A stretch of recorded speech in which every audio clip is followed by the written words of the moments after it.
Light, if travels from optically rarer to optically denser, it bends towards the normal.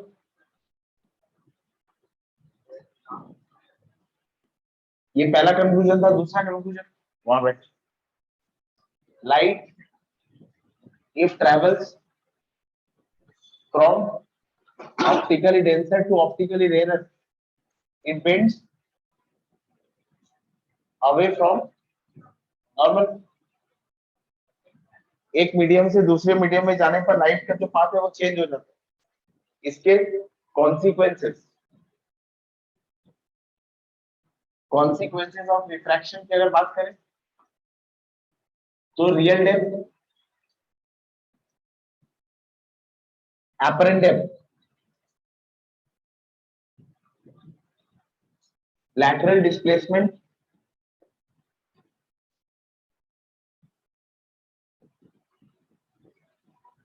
और deviation delta इन prism, एक medium से दूसरे medium में पास करती light का पाथ चेंज होता है। उसका पहला कॉन्सिक्वेंसेस रियल डेप्थ और एपरेंट डेप्थ। इसका मीनिंग ये है कि अगर, सुनो इधर पहले समझ लो, किसी भी ऑब्जेक्ट को तुमने ऑप्टिकली डेंसर मीडियम में रख दिया, ऑप्टिकली डेंसर मीडियम ग्लास हो सकता है, वाटर हो सकता है, तुमने किसी ऑब्जेक्ट को ऑप्टिकली डेंसर मीडियम में रखा है और कंडीशन ये है कि तुम उसको ऑप्टिकली रेयर मीडियम से देखोगे और उसको वर्टिकली देखोगे। वर्टिकली मतलब उसको ऊपर से ही देखोगे। एक सरफेस, एक वाटर के एक्वेरियम, एक एक्वेरियम में अंदर एक कॉइन रखा है या एक स्टोन, एक पेबल रखा है, तुम उसको ऊपर से देखोगे वर्टिकली, उसको आई लेवल के एक्सिस में नहीं देखोगे, मतलब यहां से कहीं नहीं देखोगे, ये नहीं देखोगे, तुम उसको ऊपर से देखोगे। And real depth, apparent depth, इसको समझने के लिए ऐसे दो लाइन चूज करना। यहां से किसी ऑब्जेक्ट से लाइट रेज बनानी होगी तुम्हें, एक लाइट सीधी सरफेस पे आएगी तो एंगल ऑफ इंसिडेंस कितना होगा? अगर सरफेस पे नॉर्मली टकराती है तो एंगल ऑफ इंसिडेंस कितना होगा? 0 डिग्री। कोई लाइट अगर सरफेस पे नॉर्मली, सुन भी नहीं रही हो, कोई लाइट अगर सरफेस में नॉर्मली स्ट्राइक करती है तो वो सीधी चली जाती है। अच्छा, अब एक लाइट थोड़ी सी इंक्लाइन ले लेना, थोड़ी सी, ये ऑप्टिकली डेंसर मीडियम से ऑप्टिकली रेयर मीडियम में जाएगी तो बेंड्स अवे फ्रॉम नॉर्मल, यहाँ नॉर्मल बना लेगी और ये नॉर्मल से अवे बेंड हो जाएगी।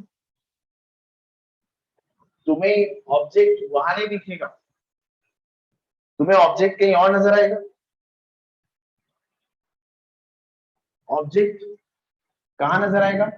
जहां पर ये दो रेस मीट करती हुई हमें नजर आएगी, ऑब्जेक्ट वहीं पर अपीयर होगा। ऑब्जेक्ट जहां पर है वहां पर अपीयर नहीं होगा। हमारी आंखें ये दो लाइट जहां मीट करती हुई, अपीयर करती हुई दिखेगी, वही ऑब्जेक्ट दिखेगा। अगर मैं इसको खींच लेता हूं तो ये लाइट पीछे खींचने पर यहां मीट कर रही है ना। ऑब्जेक्ट वाटर से किस डिस्टेंस में है उसको मेजर कर लेना, वो रियल डेप्थ है। ऑब्जेक्ट कहां पर अपीयर हो रहा है उसको मेजर कर लेना, इसको बोलेंगे ये एपरेंट डेप्थ। और हमेशा when an object is placed in optically denser medium viewed vertically from optically rarer medium, it will appear raised upwards। मैं इसके बहुत सारे डायग्राम बनाता हूं, तुम 1000 बार वाटर में कॉइन रख देना और इसको वर्टिकली देखना, एक लाइन तो सीधी जाएगी और दूसरी लाइन ऐसे आएगी और ये फिर बेंड अवे फ्रॉम नॉर्मल हो गई होगा। दोनों लाइन ऑब्लिकली लेनी तो डायग्राम कॉम्प्लेक्स होगा। देखो हाँ सेम आएगा, ये लाइट, ये लाइट, यहाँ नॉर्मल बना लेना, यहाँ भी नॉर्मल बना लेना, ये दोनों ऐसे जाएगी। अब ये दोनों को मीट करा देना, देखो ये कहाँ दिख रहा है। मैं वो पॉसिबल केसेस की बात कर रहा था कि whenever an object is placed in optically denser medium is viewed from optically rarer medium vertically, it will appear to be raised upwards। ये हमेशा तुम्हें ऊपर दिखेगा, तुम कैसे भी बना लेना, यही लाइट की प्रॉपर्टी है। तो दो तीन डायग्राम, ऐसा नहीं कि मैंने इसको पर्पसफुली ऐसा बनाया कि तुम्हें ये दिखे, ये तो हर केस में पॉसिबल है। ये एक सिंपल डायग्राम ऐसा बनाना है ताकि इससे ज्योमेट्री इजी हो जाए, ज्योमेट्री के लिए ऐसा किया। तो ये वाटर ऑप्टिकली डेंसर मीडियम है, एयर ऑप्टिकली रेयर मीडियम है। तो ये लाइट एक सीधी बनाएंगे और एक जैसे तुम्हारी इच्छा वैसे बनाएंगे। यहाँ पर नॉर्मल बनेगा, ये वाला एंगल ऑफ इंसिडेंस है, और ये वाला क्या होगा, एंगल ऑफ रिफ्रैक्शन ज्यादा होगा ना एंगल ऑफ इंसिडेंस। अच्छा ये लाइट को पीछे खींचे, यहाँ पर अपीयर होगा ऑब्जेक्ट मुझे, ये जो डिस्टेंस है और ये जो डिस्टेंस है, ये रियल डेप्थ और ये वाला डिस्टेंस एपरेंट डेप्थ। अगर सीधी नहीं बनानी है लाइट तो जैसे तुम्हारी इच्छा वैसे बना देना, ये भी अवे फ्रॉम नॉर्मल, ये भी अवे फ्रॉम नॉर्मल होगा। अब इसको खींचोगे जहां पर, यहाँ पर मीट करती हुई नजर आएगी ऑब्जेक्ट, तो फिर ये हो जाएगा रियल डेप्थ और ये हो जाएगा एपरेंट डेप्थ। अब सवाल ये है कि रियल डेप्थ और एपरेंट डेप्थ के बीच में रिलेशन ऑब्जेक्ट, अच्छा मैं डेप्थ हमेशा वाटर सरफेस से डेंसर मीडियम के सरफेस से मेजर करूंगा, मैं डेप्थ मेजर करूंगा, हाइट टॉप सरफेस के अंदर जा रहे हैं, इसलिए तो डेप्थ बोल रहे हैं ना। डेप्थ मेजरमेंट ये रियल और ये एपरेंट हो गया। ये वाला पार्ट क्या बोलेंगे, इसको कहेंगे शिफ्ट हुआ है। ये कितना शिफ्ट हुआ है, ये जो रियल डेप्थ है इससे एपरेंट डेप्थ माइनस कर देंगे, ये शिफ्ट आ जाएगा। ये बात समझ आई। तो रियल डेप्थ और एपरेंट डेप्थ के बीच में रिलेशन है, इन दोनों के बीच में एक रिलेशन है। और शिफ्ट कितना होगा, real depth minus apparent depth, इन तीनों को जोड़ दे। What is the relation between real depth and apparent depth, and how is this shift, and how is this shift is related to real depth and apparent depth, वो हम जानते हैं, subset करके आ जाएंगे। लेकिन इससे भी कुछ सिंपल फॉर्मूला अगर बन सके तो वो भी काम का ही रहेगा। शिफ्ट मतलब ऑब्जेक्ट कहीं पर तो था ना, तुम्हें नजर कहीं पर आया, तो ये जो पोर्शन है मैं क्या बोलूंगा, ये शिफ्ट हुआ है ना, था कहीं पर फिर कहीं पर आया, तो इतना शिफ्ट हुआ। तो पहले हमें ये पढ़ना है रियल डेप्थ और एपरेंट डेप्थ। अच्छा इसके लिए स्टेटमेंट यही रहेगा, कंडीशन यही है कि ऑब्जेक्ट हमेशा कौन से मीडियम में रहेगा, तो बोल देना ऑप्टिकली डेंसर, और देखोगे तुम कहां से, ऑप्टिकली रेयर से। और कंडीशन ये कि वर्टिकली देखो, अगर तुम यहाँ पर कहीं नजर, कहीं भी यहाँ नजर रखोगे तो तुम ये वाला फेनोमेनन एक्सपीरियंस नहीं कर पाओगे। बहुत बड़े एक्वेरियम के ऊपर से देखने पे ये नजर आए, अगर एक्वेरियम के वाटर की लेवल में देख लो तुम्हें जो जैसे वैसे देखो। लैटरल डिस्प्लेसमेंट क्या होता है,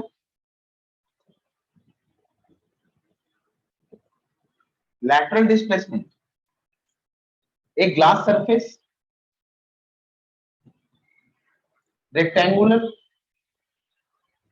अगेन ये किसी भी सरफेस किसी भी ग्लास में होगा, for the sake of simplicity of calculation हम मान ही लेंगे कि रेक्टेंगुलर। इस रेक्टेंगुलर ग्लास सरफेस में एयर मीडियम से एक लाइट ऑब्लिकली इंसिडेंट होगी। अब की बार ये ऑप्टिकली रेयर मीडियम से ऑप्टिकली डेंसर मीडियम में जा रही होगी, नॉर्मल बनेगा, एंगल ऑफ इंसिडेंस क्योंकि ये ऑप्टिकली रेयर से ऑप्टिकली डेंसर जा रही है तो एंगल ऑफ रिफ्रैक्शन कम होगा, cos it bends towards the normal। अब यहां पर मुझे एक नॉर्मल बनाना हो, अब की बार ग्लास सरफेस के इस सरफेस, पहले लाइट ए बी सरफेस में इंसिडेंट हुई थी और अब ग्लास के सी डी सरफेस में इंसिडेंट हो रही है। ये ऑप्टिकली डेंसर से ऑप्टिकली रेयर जा रहा है, मतलब it bends away from normal. ये वाला एंगल ऑफ इंसिडेंस मानूंगा तो ये वाला एंगल ऑफ रिफ्लेक्शन होगा, एंगल ऑफ रिफ्लेक्शन ज्यादा होगा। इसमें कोई डाउट है? ये बात समझ आई? अगर ये ग्लास सरफेस नहीं है तो इस लाइट का पाथ हमें पता है क्या, अगर ये ग्लास सरफेस नहीं होता तो ये बेंडिंग नहीं होती। ये बेंडिंग तो इसी वजह से हुई है क्योंकि ग्लास सरफेस प्रेजेंट था। If this glass surface would not be present, this light would be seen to be moving in this direction. But because of the presence of this rectangular glass slab in the path of light, this light is going through some other direction. And ये पूरा direction का change, this glass slab is responsible for this change in the path of light. ये जो light है, इसको हम कहते हैं refracted ray। और ये जो light है, ये क्योंकि ग्लास सरफेस से इमर्ज कर गई है, बाहर आ गई है, this we call as emergent ray।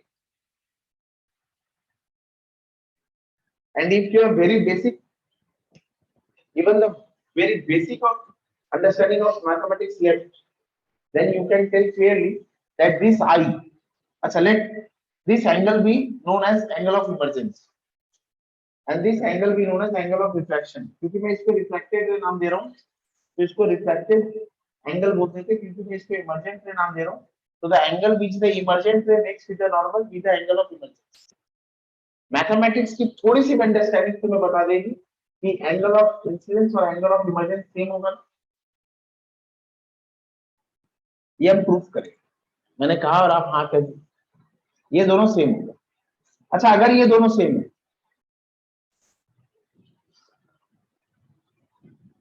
अगर ये एंगल और ये एंगल सेम, तो ये दोनों लाइट हमेशा पैरेलल होगी।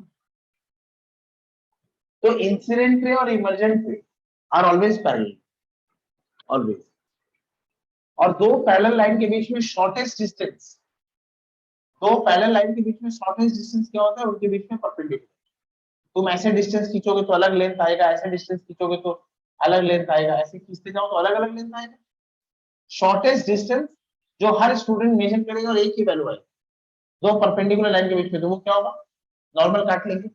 अच्छा, इन दोनों के बीच में शॉर्टेस्ट डिस्टेंस क्या होगा? इस लाइन से पकड़कर यहाँ एक परपेंडिकुलर खींच लूंगा तो ये शॉर्टेस्ट डिस्टेंस होगा। ये जो शॉर्टेस्ट डिस्टेंस, इसका डेफिनेशन बोल रहा हूँ, the shortest distance or the perpendicular distance, the shortest distance or the perpendicular distance between emergent ray and incident ray produced forward, the shortest distance between emergent ray and incident ray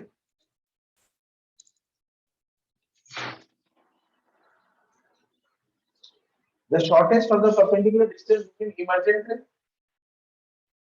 and incident ray produced forward, इसी को कहते हैं lateral displacement।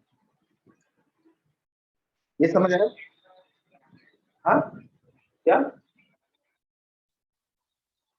Emergent रे और refracted रे नाम बदल दिया, ये वाला पार्ट क्योंकि रिफ्रैक्शन की वजह से हुआ है और ये बाहर आ गया। ये दोनों लाइन, इसको भी रिफ्रैक्टेड बोलता है, इसको भी रिफ्रैक्टेड, तो अंडरस्टैंडिंग में दिक्कत होती। मैं बोलता कि मैं तुमको बोलता रिफ्रैक्टेड तो तुम इसको भी समझ लेते, इसको भी समझ। अब मैं अलग अलग नाम दे दिया, इंसिडेंट, रिफ्रैक्टेड, इमर्जेंट। तो डेफिनेशन में clear, the perpendicular distance between emergent रे, तो तुम समझ गए कौन सी रे की बात है। Message clear, the perpendicular distance between incident ray and the emergent ray and the incident ray produced forward, ये lateral distance. Real delta apparent, ये रिफ्रैक्शन की वजह से हुआ था क्योंकि वाटर से लाइट इमर्ज करते वक्त अलग डायरेक्शन में जा रही है।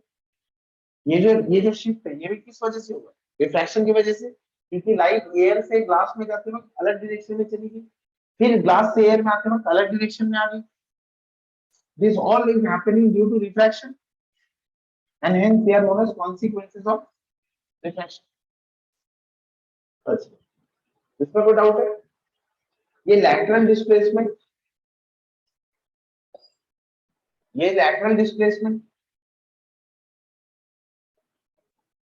ये किस किस फैक्टर पे डिपेंड करेगा? रियल डेप्थ, अपरेंट डेप्थ, ये किस किस फैक्टर पे डिपेंड करेगा? Question real depth, apparent depth का डेफिनेशन तो कभी आता ही नहीं, वो हर स्टूडेंट पढ़ के गए। क्वेश्चन फिजिक्स में मैं तुम्हें लाइट से एक एडवाइस दे रहा हूँ, फैक्टर्स पढ़ लेना, कोई भी टर्म या कोई भी टॉपिक पढ़ लो, पहले ये पढ़ लेना कि वो किस किस फैक्टर पे डिपेंड करता है। तुम पूरे 10 के सिलेबस के सारे फिजिकल टर्म्स का एक नोट बना लेना, वो फिजिकल टर्म किस किस फैक्टर पे डिपेंड करता है, कुछ आए ना आए, state the factors on which this physical quantity depend, या फिर तुम्हें स्टेट पूछेगा how does this physical quantity depend on this factor, whether increases both increases, whether decreases both decreases, whether increases decreases factors. तो अगर मैं तुम्हें बोलूं real depth, apparent depth किस किस फैक्टर पे डिपेंड करेगा, लैटरल डिस्प्लेसमेंट किस किस फैक्टर पे डिपेंड करेगा, तो ऐसा लगता है कि बहुत कॉम्प्लिकेटेड, लेकिन एक कॉमन रिलेशन है। एक बात बताइए, पाथ चेंज क्यों? स्पीड बदलने की वजह से। पाथ चेंज क्यों? स्पीड ऑफ लाइट बदलने की। अच्छा, स्पीड ऑफ लाइट के रेशियो को हमने क्या बोला, रिफ्रैक्टिविटी। तो मैं क्या बोल रहा हूँ, इधर देखो, दोनों मीडियम का रिफ्रैक्टिव इंडेक्स अलग अलग है, इसलिए पाथ चेंज हो रहा है। तो ये किस पर डिपेंड करेगा? Refractive index. क्यों? अलग अलग मीडियम में अलग अलग स्पीड होगी, और जितनी स्पीड अलग होती है उतना पाथ चेंज होता है, जितनी स्पीड चेंज होगी उतना पाथ चेंज होगा। और स्पीड को हमने किससे जोड़ के रखा है? Refractive index. मतलब जितना मीडियम का रिफ्रैक्टिव इंडेक्स चेंज होगा उतनी स्पीड चेंज होगी, उतना पाथ चेंज होगा, उतना ये प्रॉपर्टीज ऑब्जर्व होगी। तो पहला फैक्टर जिसमें ये सब कुछ डिपेंड करेगा वो है refractive index of the medium. एक मीडियम की रिफ्रैक्टिव इंडेक्स की वैल्यू के अनुसार ये पाथ चेंज करेगा। अगर कोई और मीडियम होगा उसमें रिफ्रैक्टिव इंडेक्स कुछ और होगा तो पाथ भी कुछ और होगा। तो पहला कॉमन फैक्टर जो सबके लिए एप्लीकेबल है, अरे ये सब डिपेंड, ये सब कॉन्सिक्वेंसेस किसके? रिफ्रैक्शन। मतलब ये सब डिपेंड करेंगे किसके? रिफ्रैक्टिव इंडेक्स पे डिपेंड करेंगे। दूसरा, मीडियम का थिकनेस। मीडियम का थिकनेस कितना? जितना ज्यादा थिकनेस होगा, जितना ज्यादा थिकनेस होगा उतने ही कॉन्सिक्वेंसेस होंगे। कैसे? अब आप देखो, अगर मैं इस मीडियम का थिकनेस इतना ले लेता हूं, मानो मैं ये ग्लास, अच्छा रिफ्रैक्टिव इंडेक्स की बात होगी, रिफ्रैक्टिव इंडेक्स है इसीलिए तो पाथ चेंज हुआ है, लेकिन रिफ्रैक्टिव इंडेक्स के बाद वो मीडियम कितना थिक है उस पर भी डिपेंड करेगा। अगर इसी ग्लास सरफेस को मैं बस इतना सा ले लेता तो ये लाइट इतनी से रिफ्लेक्ट होती, अच्छा रिफ्लेक्ट करने के बाद ये ऐसे इमर्ज करती, और ये जो परपेंडिकुलर डिस्टेंस है ये कम हो जाता ना। ये परपेंडिकुलर डिस्टेंस का मैग्नीट्यूड और ये परपेंडिकुलर डिस्टेंस का मैग्नीट्यूड सेम है क्या? ये भी लैटरल डिस्प्लेसमेंट है, ये भी लैटरल डिस्प्लेसमेंट है, लेकिन ये सेम तो नहीं है, ये थिकनेस में चेंज हो गया ना। तो ये किस पर डिपेंड करेगा? रिफ्रैक्टिव इंडेक्स पे। दूसरा किस पे डिपेंड करेगा? थिकनेस पे, कि वो कितना थिक लिया गया है। थिकनेस का मतलब क्या है? ये ग्लास ब्लॉक, मानो मैं यहां से लाइट लेके आता हूं, ये यहां से इमर्ज होगी, एक लाइट यहां से इंसिडेंट हुई, यहाँ पे रिफ्रैक्ट हुई और यहाँ से इमर्ज होगी। अच्छा, ये ग्लास ब्लॉक की थिकनेस देखो, इसी थिकनेस की बात मैं कर रहा हूँ। अगर ये ग्लास ब्लॉक इतना थिक है तो लैटरल डिस्प्लेसमेंट इतना है। अगर यही ग्लास ब्लॉक में इतना थिक ले लेता तो ये लाइट यहां तक आती, ये यहां इमर्ज होती। अब देखो लैटरल डिस्प्लेसमेंट बढ़ गया। तो मीडियम का थिकनेस कितना लिया गया उस पर भी डिपेंड करेगा कि लैटरल डिस्प्लेसमेंट कितना होगा। पहला फैक्टर जिसपे लैटरल, अभिनव वर्षा, ये जो शिफ्ट, ये यहाँ पर शिफ्ट, यहाँ पर लैटरल डिस्प्लेसमेंट रिफ्रैक्टिव इंडेक्स पे तो डिपेंड करेगा ही, और दूसरा थिकनेस पे डिपेंड करेगा। अगर मैं वाटर में, अब कोई दिक्कत तो नहीं, पहले बोलना चाहिए। अगर मैं वाटर में कॉइन रखता हूं तो मुझे कॉइन वहां नहीं दिखेगा जहां वो है, मुझे कॉइन ऊपर दिखेगा। अब यही मैं अगर वाटर ज्यादा थिकनेस से लेता हूँ वाटर, और मैं जितना ज्यादा वर्टिकली देखूं मुझे शिफ्ट उतनी ज्यादा नजर आती रहेगी, है ना? इसको कोई डाउट है? अच्छा, तीसरी बात, जहां एंगल ऑफ इंसिडेंस हो सकता है वहां पे एंगल ऑफ इंसिडेंस ले, जहां एंगल ऑफ इंसिडेंस लेने का स्कोप बनता है वहां एंगल ऑफ इंसिडेंस ले लेना, जहां स्कोप नहीं बनता है वहां मत लेना। एक कॉइन अगर वाटर में रखा है तो इसका तुम कोई एंगल ऑफ इंसिडेंस लेकर एक्सप्रेशन दे रहे हो, वो नॉनसेंस है, क्योंकि कॉइन से जो लाइट आ रही है वो तो हर पॉसिबल डायरेक्शन में, तो कौन से एंगल ऑफ इंसिडेंस की बात करोगे तुम अपनी आंखें कहां से रख रहे हो? कौन सा एंगल ऑफ इंसिडेंस की बात करोगे? ज्यादा मैं तुम्हें ये बोल रहा हूं, तुम जो देख रहे हो वो कौन सा रे देख रहे हो? Reflected ray. Angle of incidence measurement के लिए तुम्हारे पास कोई बैकग्राउंड ही नहीं है, और लाइट कहीं से भी है तुम्हें दिखेगी थोड़ी शिफ्टेड, तो यहाँ एंगल ऑफ इंसिडेंस की बात नहीं करें, लेकिन यहाँ पर मैं एंगल ऑफ इंसिडेंस की बात करूंगा। क्यों? एक ग्लास सरफेस में, हाँ बोलो, नहीं यहाँ एंगल ऑफ इंसिडेंस की बात बता रहा हूँ, अभी टॉपिक भी नहीं गया हूँ, एक बेसिक आइडिया बता रहा हूँ कि फैक्टर्स कैसे लिखे। लेकिन अगर मैं यहाँ पर लैटरल डिस्प्लेसमेंट स्टडी कर रहा हूँ तो ये मानो नॉर्मल है, ये मानो नॉर्मल। अब मैं जैसे जैसे लाइट चेंज कर रहा हूँ एंगल ऑफ इंसिडेंस चेंज हो रहा है। मैं अगर इधर लाइट दे रहा हूँ तो एंगल ऑफ इंसिडेंस कुछ होगा, मैं अगर ऐसे लाइट दे रहा हूँ तो एंगल ऑफ इंसिडेंस चेंज कर रहा हूँ, तो यहाँ एंगल ऑफ इंसिडेंस का डिपेंडेंस आ जाता है। और ये देखा गया कि जितना ज्यादा एंगल ऑफ इंसिडेंस होता है उतना ज्यादा लैटरल डिस्प्लेसमेंट भी हो रहा है। तो दो फैक्टर तो दोनों के लिए, पहला फैक्टर एंगल ऑफ, पहला फैक्टर नहीं, पहला फैक्टर क्या बताया? Refractive index. दूसरा फैक्टर क्या बताया? थिकनेस मीडियम का। और एंगल ऑफ इंसिडेंस के इस पे डिपेंडेंस नहीं बोलेंगे, इस पे डिपेंडेंस बोलेंगे। तीसरी बात जो होगी, चौथी बात, लाइट, ये जो लाइट है ये व्हाइट लाइट नहीं है, ये व्हाइट लाइट नहीं है। व्हाइट लाइट ये तो 7 कलर से बनी, 7 कलर्स। हम कोई एक पर्टिकुलर कलर की लाइट लेकर ये एक्सपेरिमेंट करते, या तो मैंने सिर्फ वायलेट लाइट या मैंने रेड लाइट, जैसे ये वाली रेड लाइट है ना, ये रेड लाइट है, तो तुम्हें हमेशा रेड लाइट ही मिलेगी, तुम्हें ऐसा कोई इंस्ट्रूमेंट नहीं दिखेगा जिसमें वायलेट लाइट निकल,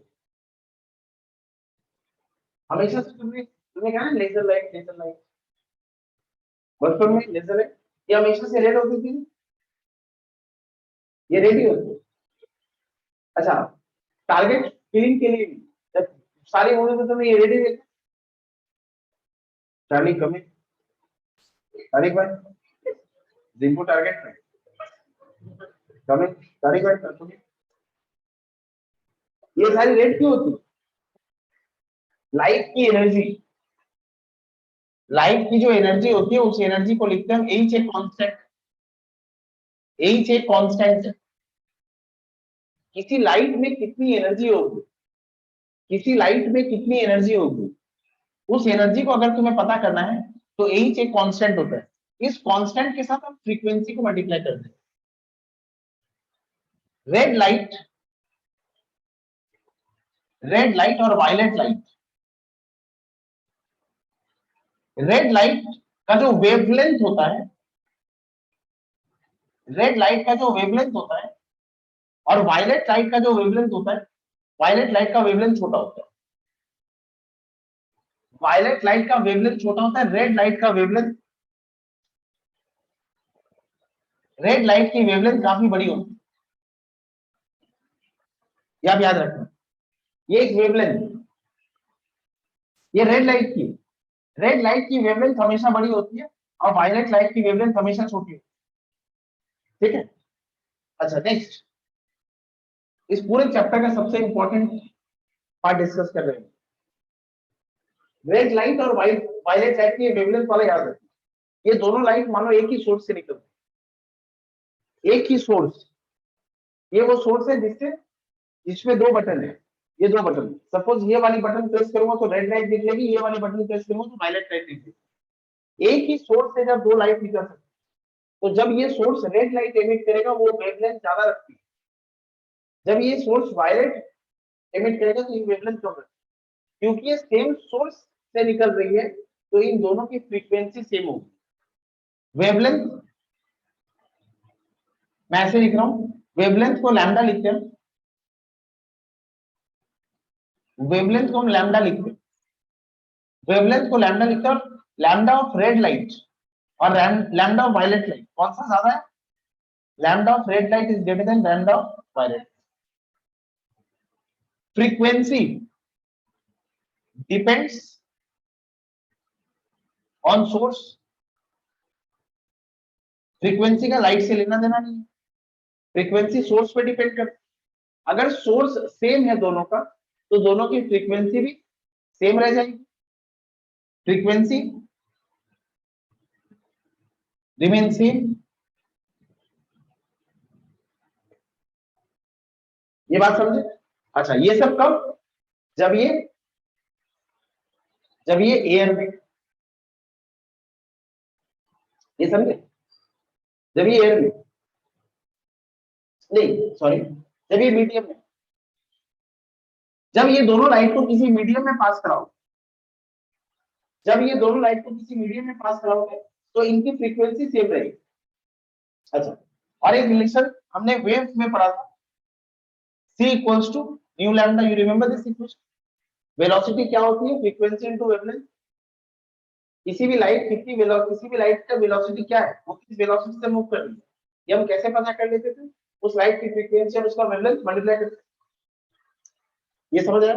अच्छा, जब हम मीडियम में चले गए तो ये बात तो पक्की है कि दोनों का वेवलेंथ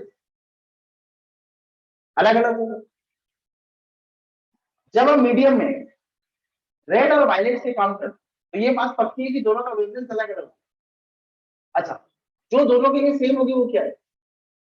फ्रीक्वेंसी। अच्छा अब इस रिलेशन को देखो, यहां पर वेवलेंथ अलग अलग होगी, फ्रीक्वेंसी क्या होगी? सेम। अगर फ्रीक्वेंसी को सेम रख ली, वेवलेंथ अलग है, फ्रीक्वेंसी किस पे डिपेंड करती है? सोर्स पे। क्योंकि ये दोनों सेम सोर्स से निकली तो इन दोनों की फ्रीक्वेंसी सेम, और क्योंकि वेवलेंथ अलग तो वेलोसिटी को अलग होना पड़ेगा ताकि फ्रीक्वेंसी क्या रहे? सेम। ये बात समझ आई? तो ऐसे भी एक्सप्लेन कर सकते हो, why the speed of light changes while travelling through medium, because अच्छा for different wavelength to keep so as to keep the frequency same, the speed must change. For different wavelength of light, for different wavelength of light, so as to keep the frequency same, the speed of light must change. मतलब इस medium से, same source से,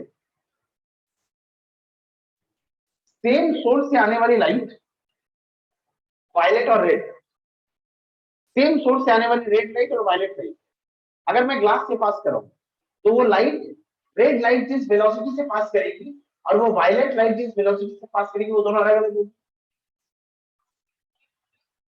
frequency constant, क्योंकि frequency तो source पर depend है। फिर से बोलो,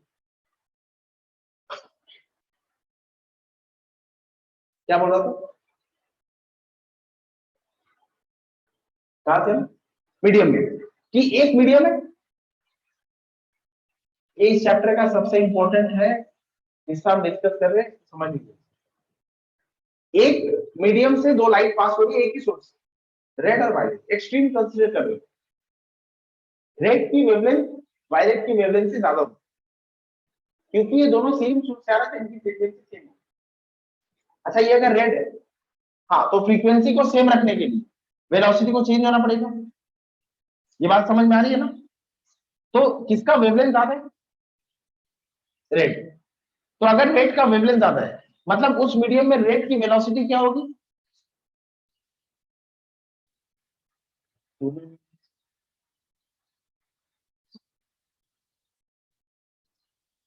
तारिक भाई, अगर ये कांस्टेंट है भाई तो see directly proportional to lambda हो जाए। तो अगर लैम्डा ज्यादा है सी ज्यादा होगा ना भाई। अरे समझेगा, कोई डाउट है? मतलब मीडियम में रेड लाइट का लैम्डा क्योंकि ज्यादा होता है, तो फॉर एनी गिवन मीडियम उसमें रेड लाइट की स्पीड वायलेट से ज्यादा होगी। अच्छा, अब मुझे बोलो कि रिफ्रैक्टिव इंडेक्स रेड का, चलो एक बार और क्लियर, रेड लाइट की स्पीड ज्यादा होगी, वायलेट लाइट की स्पीड कम होगी। मतलब इस मीडियम में रेड का रिफ्रैक्टिव इंडेक्स, रेड लाइट का रिफ्रैक्टिव इंडेक्स और वायलेट लाइट का रिफ्रैक्टिव इंडेक्स सेम होगा कि अलग अलग होगा? अलग अलग। रिफ्रैक्टिव इंडेक्स क्या होता है? स्पीड का रेशियो। अगर मैं रिफ्रैक्टिव इंडेक्स निकाल रहा हूँ red light, mu red light, और मैं निकाल रहा हूँ refractive index of violet light, तो रेड लाइट ऊपर मैंने कुछ नहीं लिखा है मतलब एयर है, ऊपर मैंने कुछ नहीं लिखा मतलब एयर है, तो ये क्या होगा? Speed of light in air, जिसको हम सी मानते हैं। और ये क्या होगा? Speed of red light in medium. ये क्या होगा? Speed of light in air by speed of violet light in medium. अच्छा, आप बताइए कौन सी स्पीड ज्यादा है? ये स्पीड ज्यादा है। अच्छा, ये स्पीड अगर ज्यादा है तो म्यू क्या हो जाएगा? लेस। ये कांस्टेंट है, ये दोनों कांस्टेंट है। इसका डिनोमिनेटर बड़ा है, इसका डिनोमिनेटर बड़ा है, तो मतलब रेड लाइट के लिए रिफ्रैक्टिव इंडेक्स क्या होगा? कम। और वायलेट लाइट ये कम है, मतलब वायलेट लाइट के लिए रिफ्रैक्टिव इंडेक्स क्या होगा? ज्यादा। ये बात समझे? अब पूरी कहानी सुनिए, दोबारा शुरू कर। एक गिवन मीडियम में, एक गिवन मीडियम में अगर मैं रेड लाइट पास कराता हूँ तो, और उसी गिवन मीडियम में अगर मैं वायलेट लाइट पास कराता हूँ, तो रेड लाइट के लिए रिफ्रैक्टिव इंडेक्स और वायलेट लाइट के लिए रिफ्रैक्टिव इंडेक्स सेम है कि अलग अलग? अलग अलग। अच्छा, रिफ्रैक्टिव इंडेक्स कम किसके लिए है? रेड के लिए। जितना रिफ्रैक्टिव इंडेक्स कम होगा उतनी बेंडिंग, बेंडिंग कम होगी ना।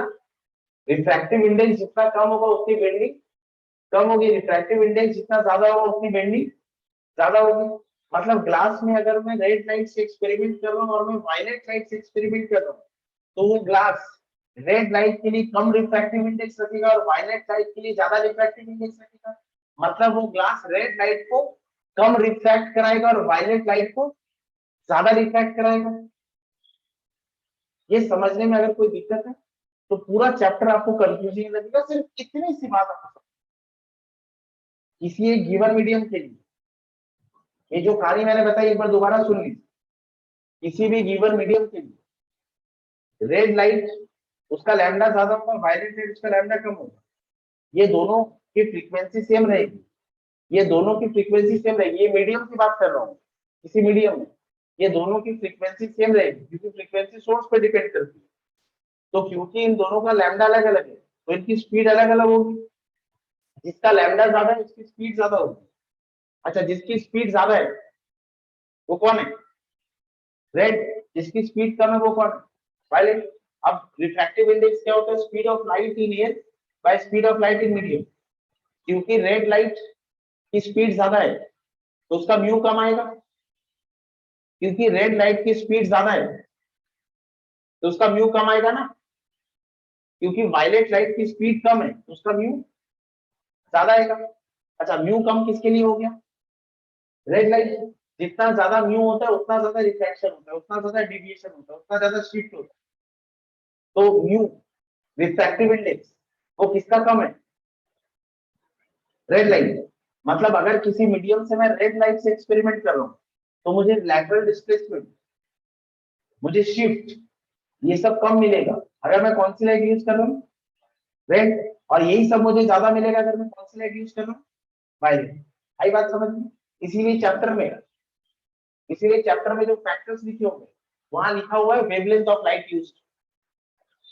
अगर यही शिफ्ट, सुनेगा पूरा, अगर यही शिफ्ट और यही लैटरल डिस्प्लेसमेंट के लिए फैक्टर्स लिखोगे तो इसके लिए पहला फैक्टर क्या बताया?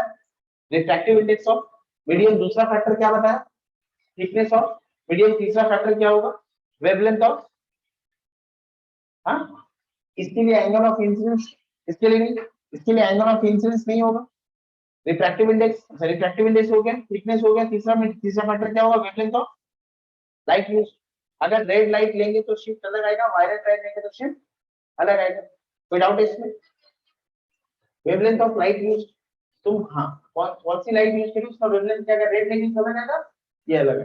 अच्छा इसके लिए फैक्टर क्या क्या होगा, लैटरल डिस्प्लेसमेंट के लिए फैक्टर क्या क्या होगा, refractive index, thickness of medium, यहाँ एंगल ऑफ इंसिडेंस भी आ जाएगा, यहाँ एंगल ऑफ इंसिडेंस भी आ जाएगा, और चौथा वेवलेंथ ऑफ लाइट यूज्ड। आगे बात समझ में कोई डाउट है? नहीं। अब क्या बचा है, डिविएशन इन प्रिज्म। ये प्रिज्म का डिविएशन क्या होता है, इस पूरे टॉपिक का ये मैथमेटिक्स का पार्ट है, ये बोरिंग पार्ट है, ये पढ़ाते ही आपको समझ आ जाता है वैसा पार्ट है। इसमें मैथमेटिक्स है इसलिए आपको ये अच्छी नहीं लगती। अच्छा इसमें मैथमेटिक्स है, समझना भी है। इसमें से क्वेश्चन आने की फ्रीक्वेंसी सबसे ज्यादा होती है। एक बात और बोल, ये जो बात मैंने कही है किसके लिए थी, ये जो बात मैंने कही है, ये जो पूरी कहानी थी ये कब थी, जब ये मीडियम में होगा।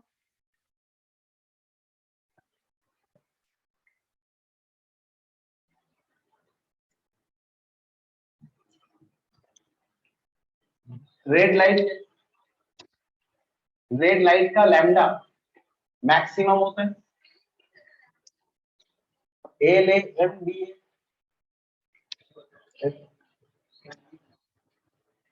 रुकना यार, मैंने ब्लू पेन से रेड लाइट से,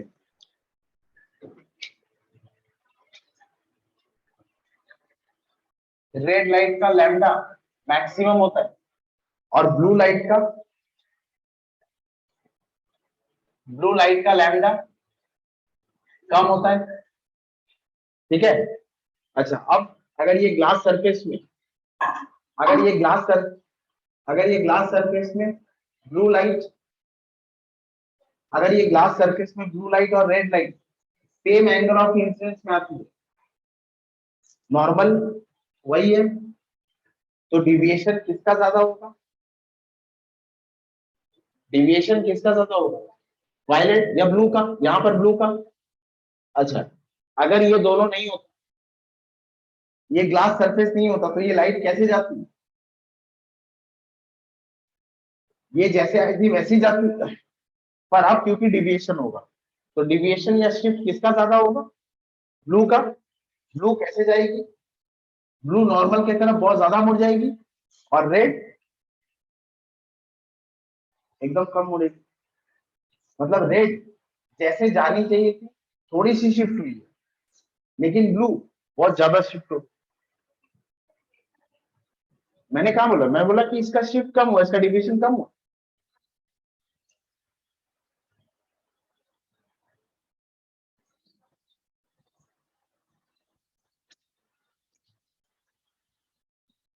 फिर से सुनो, फिर से सुनो,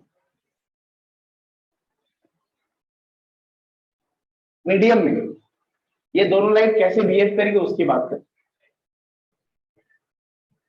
किसी भी मीडियम में इनका वेवलेंथ अलग अलग रहे, पर क्योंकि इनकी फ्रीक्वेंसी सेम है तो इनकी स्पीड अलग अलग होगी।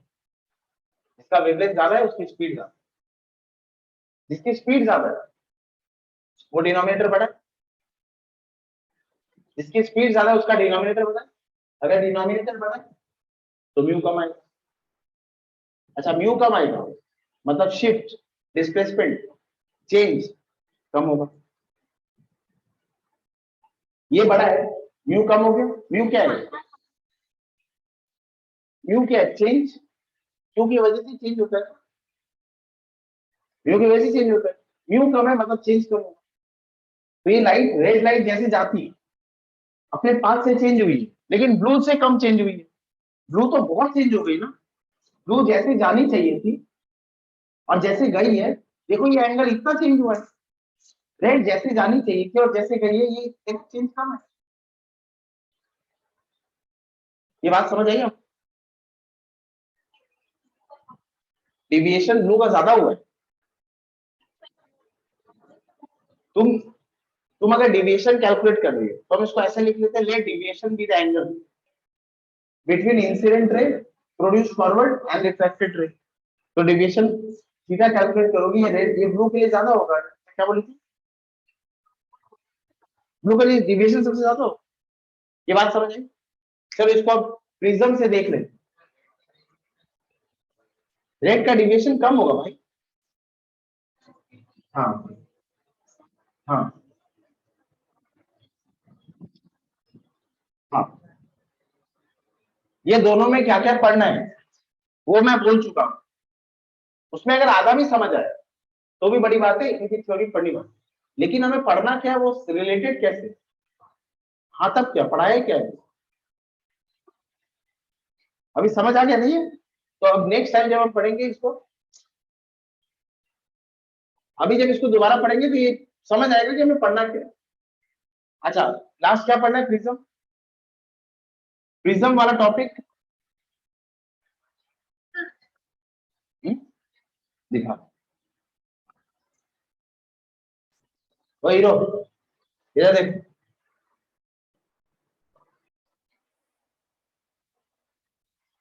प्रिज्म, ये पार्ट अच्छा है,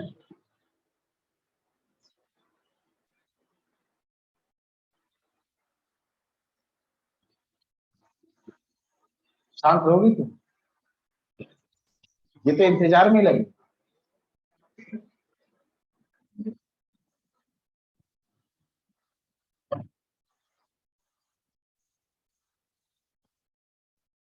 प्रिज्म में अगर कोई लाइट, अच्छा प्रिज्म के दो सरफेस होते हैं, इंसान,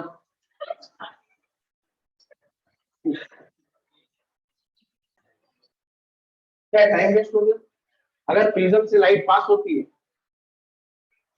प्रिज्म में लाइट आई, प्रिज्म में लाइट आई, ये नॉर्मल, ये नॉर्मल बना लिया, एंगल ऑफ इंसिडेंस का पता लग गया, लाइट एयर से, लाइट एयर से ग्लास में जा रही है, ऑप्टिकली रेयर से ऑप्टिकली डेंसर, अगर एंगल ऑफ इंसिडेंस पता चल गया तो एंगल ऑफ रिफ्रैक्शन कम होगा कि ज्यादा होगा, एंगल ऑफ रिफ्रैक्शन कम होगा, मतलब it bends towards the normal, तो वो कैसे जाएगी कि नॉर्मल की तरफ बेंड होगी, अगर ऐसे चली जाती तो नॉर्मल की तरफ बेंड नहीं हुई, अगर ऐसे चली जाती तो नॉर्मल से अवे चलेगी, मतलब इसको जाना कैसे होगा कि ये नॉर्मल की तरफ बेंड हो जाए, ऐसे ना।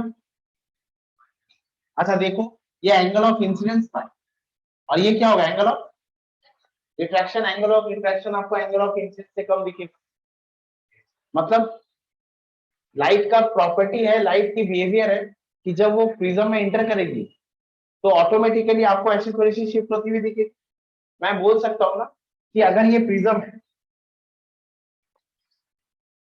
अगर ये प्रिज्म है तो आपने कैसे रखा है उसको सब कुछ शुरू हो, इसको आप ऐसे रख सकते हैं, ऐसे रख सकते हैं, तो सेम दिखेगा, तो मान लेते हैं हम ऐसे रखा है आपने, तो जैसे आपने इसको प्लेस कर दिया ये ऑटोमेटिकली प्रिज्म का बेस हो गया। अब मैं अगर कोई लाइट को, मैं अगर इस लाइट को यहाँ रख रहा हूँ, ये सीधी जा रही है, अब जैसे मैं इस प्रिज्म को इस लाइट के पास में लेके आऊंगा, देखना ये नीचे आ जाएगी,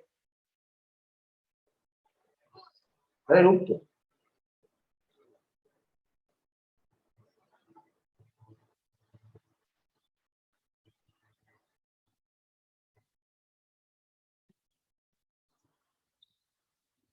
ये देखो, ये नीचे आ रही है ना,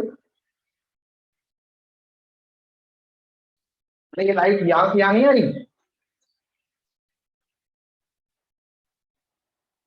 ये देखो, आज लॉक हो रहा है, क्या है, तुम लोग खुद से देख लेते, तो ये लाइट मैं बोल सकता हूँ ना कि प्रिज्म के बेस की तरफ बेंड हुई है, और हमेशा ही बेंड होगी, हमेशा बेंड क्यों होगी, क्योंकि नॉर्मल की तरफ तो उसको मोड़ना ही है, और नॉर्मल की तरफ मोड़ना मतलब प्रिज्म के बेस की तरफ मोड़ना। अच्छा नेक्स्ट और देखो, अगर मैं यहाँ पर एक नॉर्मल बना लेता हूँ तो ये वाला एंगल क्या होगा, इंसिडेंट ही होगा, ये इस सरफेस में इंसिडेंट लाइट है, अच्छा इस सरफेस से जब ये बाहर आएगी, ये ग्लास है, ये फिर एयर है, तो ये नॉर्मल के तरफ बेंड होगी कि नॉर्मल से अवे बेंड होगी? नॉर्मल से अवे। तो इसको मैं नॉर्मल से अवे बनाने के लिए ऐसे ही बनाऊंगा कि और रास्ता उस तरफ अगर तारीफ भाई तुम इसको ऐसे बना देते तो ये होता है एंगल ऑफ इंसिडेंस और ये होता है एंगल ऑफ रिफ्रैक्शन, ये वाला।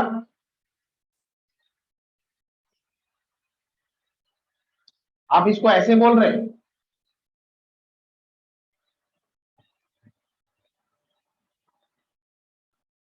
बताता हूं। ये लाइट अगर ये एंगल ऑफ इंसिडेंस है, अच्छा एक काम कर, इसको मान लेते हैं I1, तो ये क्या होगा R1। ये अगर एंगल ऑफ इंसिडेंस तो ये एंगल ऑफ रिफ्रैक्शन है, अगर ये I1 है तो ये R1 होगा।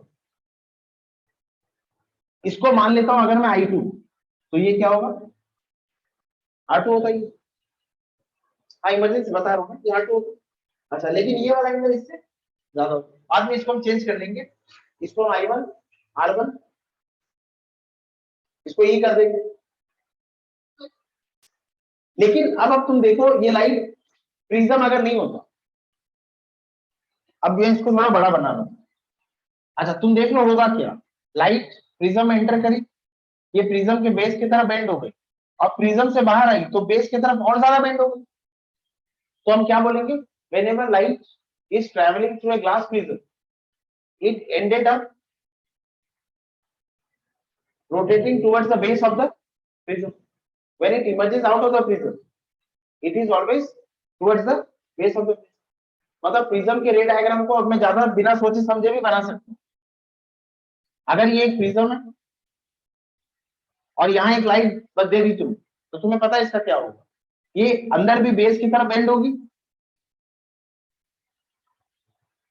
ये अंदर भी बेस की तरफ बेंड होगी, बेस की तरफ। अच्छा नहीं होता तो कैसा होता है ऐसा, और बेस की तरफ बेंड करना है मतलब ऐसे, जब ये बाहर आएगी तो भी बेस की तरफ ही बेंड होगी, तो इसको तुम कैसे कर दोगे, मतलब प्रिज्म के रे डायग्राम को बनाना, इसको हम एक कंक्लूजन की तरह यूज कर सकते हैं।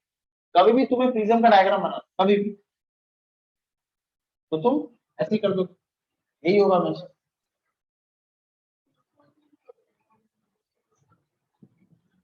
देखो बाय डेफिनेशन तुम भूल जाओ कि ये वाला एंगल या वो वाला एंगल। मैं एक लाइट लिया, ये सपोज एयर है या इसको ग्लास मान लो, और ये एयर है, तो ये लाइट ऐसे जानी चाहिए। अच्छा जाएगी कैसे, ऐसे गई, ये तो मैंने ऑब्जर्व किया ना। मान लो यहाँ एक एक्वेरियम रख देता हूँ और मैं वाटर के अंदर बैठा हूँ समहाउ, और वाटर से मैं एक लाइट शो करता है इस सरफेस में, तो वाटर के सरफेस से जब लाइट बाहर आती है तो इधर मुझे क्या हुआ है, अब मुझे तुम्हें बताना है। जिस सरफेस के जिस पॉइंट पे लाइट, ये तो कुछ भी मेरे बस में नहीं है ना, ये तो लाइट की प्रॉपर्टी है। अब क्या हुआ है मुझे तुम्हें वो समझाने के लिए यहाँ एक नॉर्मल बनाना पड़ता, तो अब मैं क्या करूंगा, ये लाइट ने इस लाइन के साथ कितना एंगल बनाया, और ये लाइट ने इस, मैंने जो लाइन बनाई इसके साथ कितना एंगल बनाया, यही कंसीडर करूंगा, वही वहां पे कर रहा हूं मैं। देखो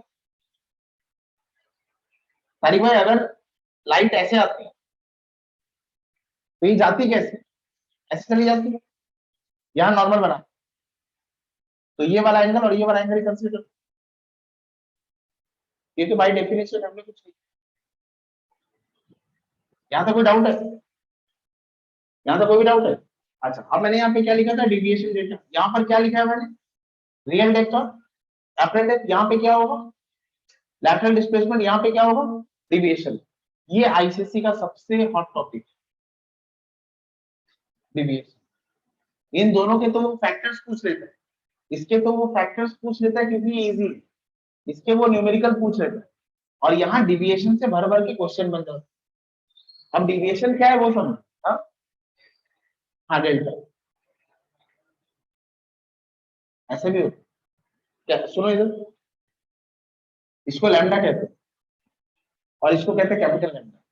तो सिर्फ हमारे इंग्लिश में स्मॉल लेटर्स कैपिटल लेटर्स नहीं, ग्रीक में भी इंग्लिश ग्रीक के भी कैपिटल लेटर स्मॉल लेटर, मैं मजाक की बात है, ये स्मॉल लेटर ये कैपिटल, हाँ डिफरेंस, जैसे ये डिफरेंस, जैसे ये भी है, ये भी है। क्या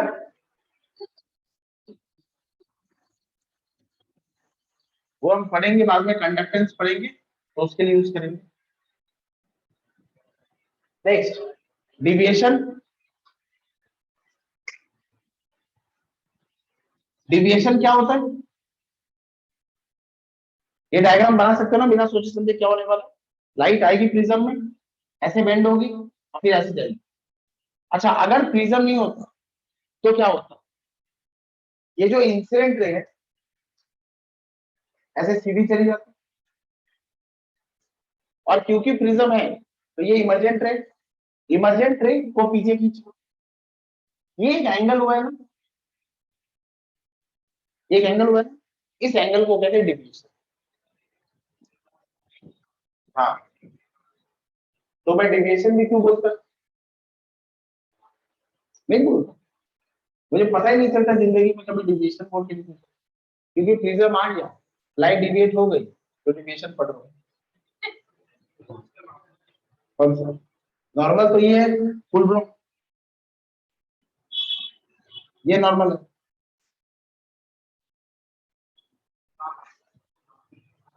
कौन सा, ये एंगल ऑफ इंसिडेंस है, ये एंगल ऑफ रिफ्रैक्शन है, ये एंगल ऑफ इंसिडेंस है, ये एंगल ऑफ रिफ्रैक्शन,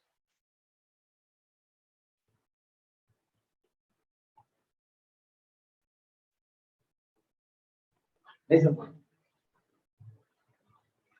चलो एक बात बोलो,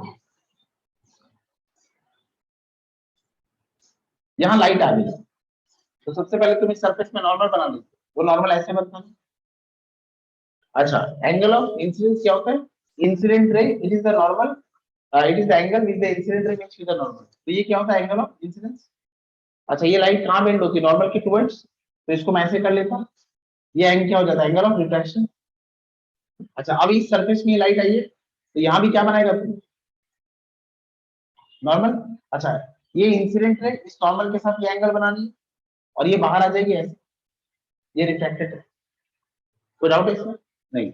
अब अगर प्रिज्म नहीं होता तो ये लाइट जैसे जाती मैं वैसे बना लेता, ये लाइट ऐसे जाती, अब क्योंकि प्रिज्म है तो ये लाइट ऐसे गई है तो इसको पीछे खींच रहा है, तो ये लाइट जैसे जानी चाहिए थी, ये जो रेड लाइट है ये लाइट जैसे जानी चाहिए थी और जैसे गई है, ये एंगल मैं बोलूंगा नहीं इतना डिविएट भी है, अगर प्रिज्म नहीं होता तो ये जाती कैसे ऐसे, और क्योंकि प्रिज्म है तो ये गई कैसे ऐसे, तो ये कितना डिविएशन हुई है, ये डेल्टा एंगल, समझे।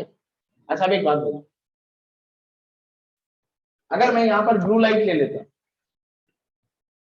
अब मानो यहाँ पर रेड लाइट है और ब्लू लाइट है, तो किसका डिविएशन ज्यादा होगा,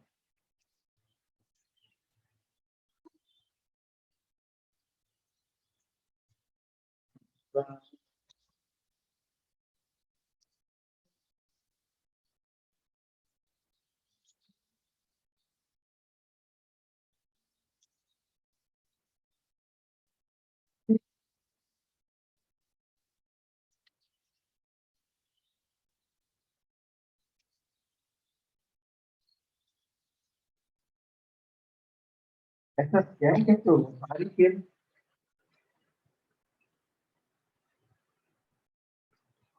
फिर से सुनो, मीडियम, एक बार पूरी कहानी रिपीट करते हैं, मीडियम में, मीडियम में वेवलेंथ अलग अलग होने पे बिहेवियर अलग अलग होता है, फिर मीडियम में आ गए, मीडियम में किसका लैम्डा ज्यादा है, रेड का, स्पीड किसकी ज्यादा होगी, रेड की, अगर स्पीड ज्यादा है डिनोमिनेटर ज्यादा है तो म्यू क्या होगा, कम, और म्यू ही चेंज पाथ डिविएशन ये सब के लिए रिस्पॉन्सिबल है, जिसका म्यू कम उसका चेंज पाथ डिविएशन भी कम। अच्छा मतलब रेड लाइट का डिविएशन ब्लू लाइट से क्या होगा, कम होगा। अगर मैं यहां से रेड लाइट और ब्लू लाइट पास कराता तो मैं आपको एक कंपैरेटिव डायग्राम बनाकर समझा रहा हूं कि क्या होता, रेड लाइट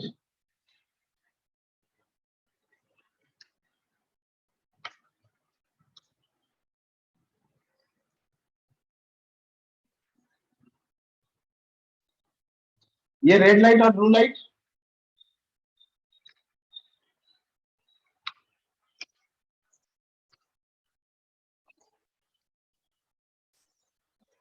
अगर हम रेड लाइट और वायलेट लाइट की बात करें तो रेड लाइट, ये रेड लाइट होगी और ये वायलेट लाइट होगी।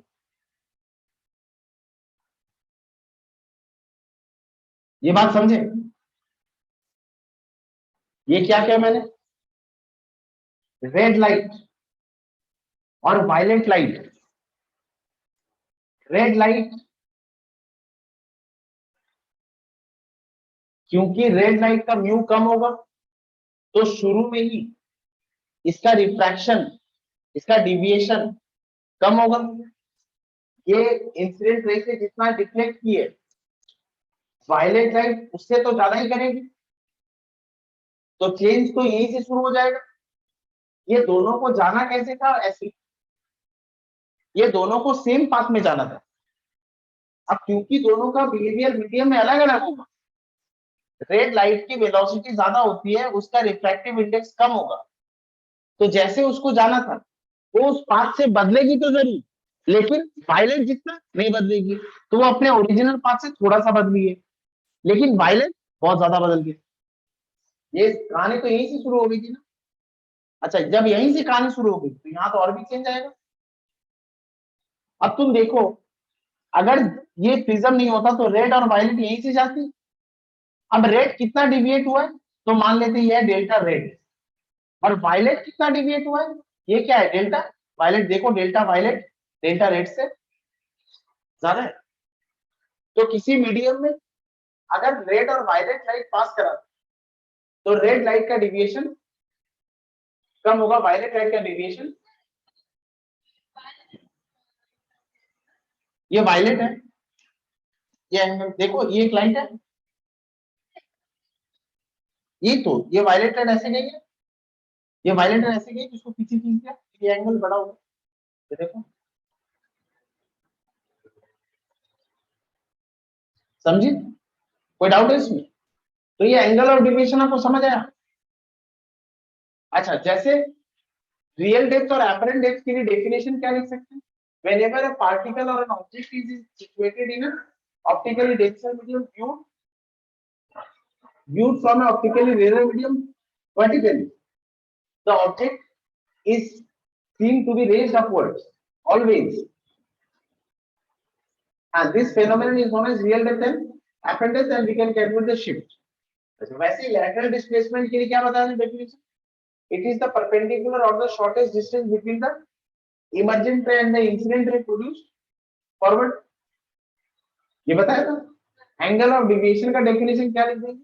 It is the angle which the emergent ray, it is the angle which the emergent ray makes with the incident ray produced forward after passing through the prism. It is the angle which the emergent ray makes with the incident ray after passing through a prism. This angle is known as deviation angle. Clear हो गया? अच्छा, ये किस किस factor पर depend करेंगे बोलो? पहला फैक्टर तो आपको बता दिया, ये क्या होगा, रिफ्रैक्टिव इंडेक्स। अच्छा, यहाँ पे थिकनेस लिखेंगे क्या? यहाँ थिकनेस लिखेंगे? चलिए एक बात सुनो, यहाँ थिकनेस का क्या सेंस है? इससे बड़ा प्रिज्म नहीं,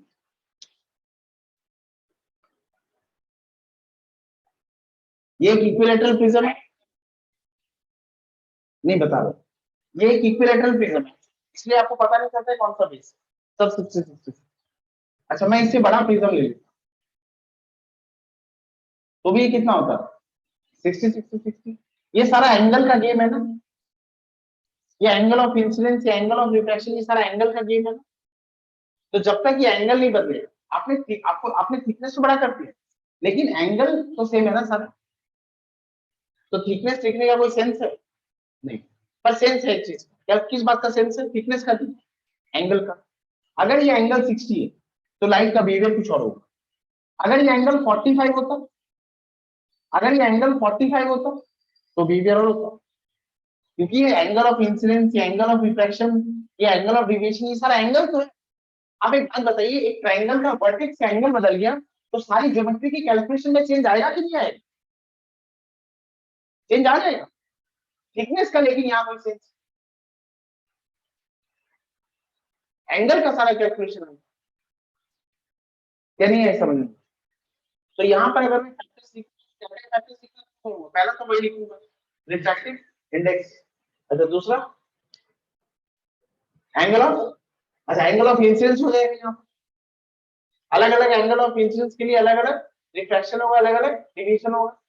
तो पहला factor refractive index of the medium, दूसरा एंगल ऑफ इंसिडेंस, तीसरा angle of prism.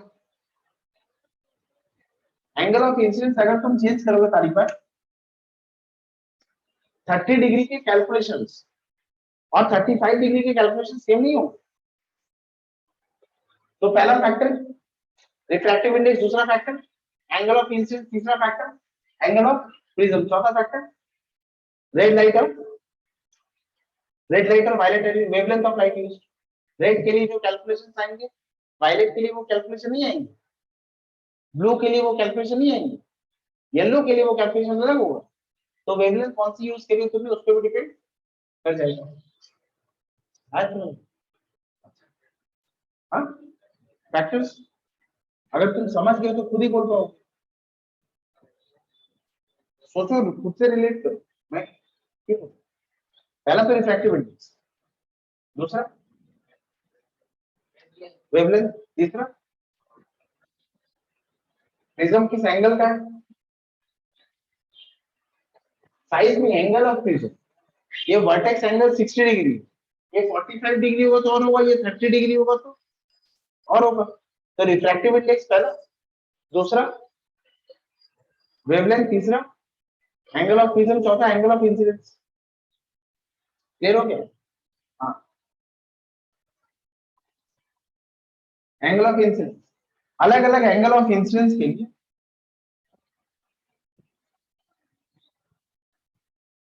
Real depth का, हाँ देखिए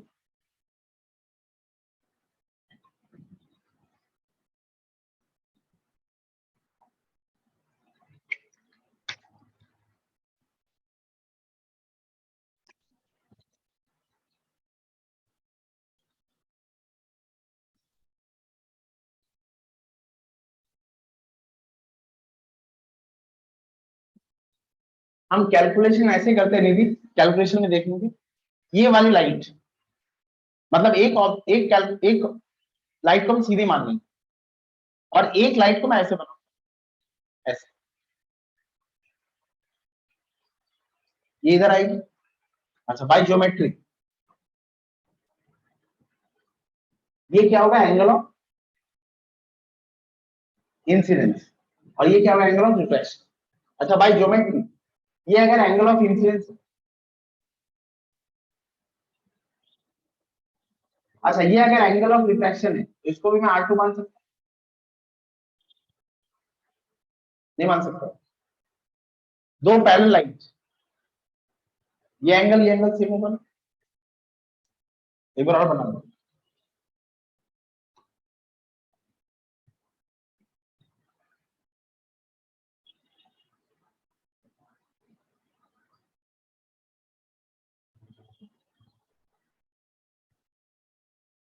ये आई है, अच्छा ये आई है तो इसको आई बोल सकता हूँ। ये इस वर्टिकली ऑपोजिट एंगल्स, अच्छा ये लाइन पैरेलल है, ये लाइन पैरेलल है, ये आर है, इसको पीछे खींच दूंगा तो ये भी आर होगा, करस्पॉन्डिंग एंगल्स दो पैरेलल लाइन के ये एंगल सेम होते हैं। अच्छा अब इसमें हम अप्रोक्सीमेशन क्या करते हैं, सिर्फ दिखाने के लिए कि ये दो लाइन अलग अलग है, अगर ये दोनों पॉइंट दूर होंगे तो ये एंगल और ये एंगल अलग, अगर ये दोनों पॉइंट एकदम पास होंगे, एकदम क्लोज, तो ये दोनों एंगल सेम होंगे। ये दोनों पॉइंट जितना दूर ले जाओगे तुम, अच्छा ऐसे देखो इस पॉइंट को मैं दूर ले गया तो ये एंगल ये बनता है, इस पॉइंट को अगर मैं यहां ले आता, इस पॉइंट तो ये ऐसा होता, इस पॉइंट को अगर मैं और पास ले आता तो ये ऐसा बनता, इस पॉइंट को अगर मैं और पास ले आता तो ये ऑलमोस्ट, तब हम कहते हैं कि एंगल ऑफ इंसिडेंस और एंगल ऑफ रिफ्लेक्शन सेम होता, तो एंगल ऑफ इंसिडेंस का कोई फर्क ही नहीं पड़ता। ये अप्रोक्सीमेशन, हम कहते हैं these two points, this point and this point are lying close to each other. In that case, angle of incidence and angle of refraction becomes the same. तो एंगल ऑफ इंसिडेंस से dependence हटा, ये derivation में मैं जब triangle देके derive करूंगा तो ये मैं तब समझूंगा।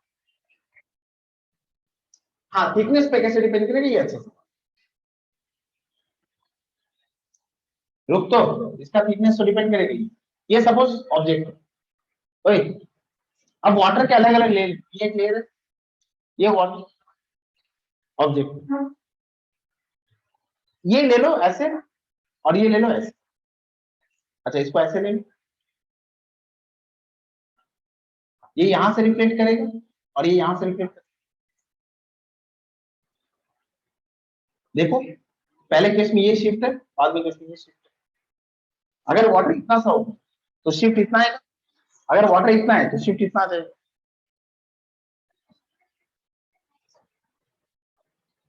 हाँ, इंसिडेंट रे पे डिपेंड नहीं करेगी, ये इंसिडेंट में कितना भी, मतलब ऐसा है कि तुम एक सेम थिकनेस ले लो और तुम यहां से ये वाली लाइट ले लो, ये वाली लाइट ले लो, ये अलग अलग थिकनेस, सॉरी ये अलग अलग एंगल ऑफ इंसिडेंस होगी, ये अलग अलग एंगल ऑफ इंसिडेंस है ना। हर केस में अगर थिकनेस सेम है तो तुम देखोगे कि ऑब्जेक्ट यहीं पर, थिकनेस पर डिपेंड करेगा लेकिन एंगल ऑफ इंसिडेंस पर डिपेंड, तो एंगल ऑफ इंसिडेंस नहीं बोले, आई पे डिपेंड नहीं, थिकनेस पे डिपेंड कर रहा है, रिफ्रैक्टिव इंडेक्स पे डिपेंड कर रहा है, वेवलेंथ पे डिपेंड कर रहा है। क्लियर हो गया? बुक लाए हो?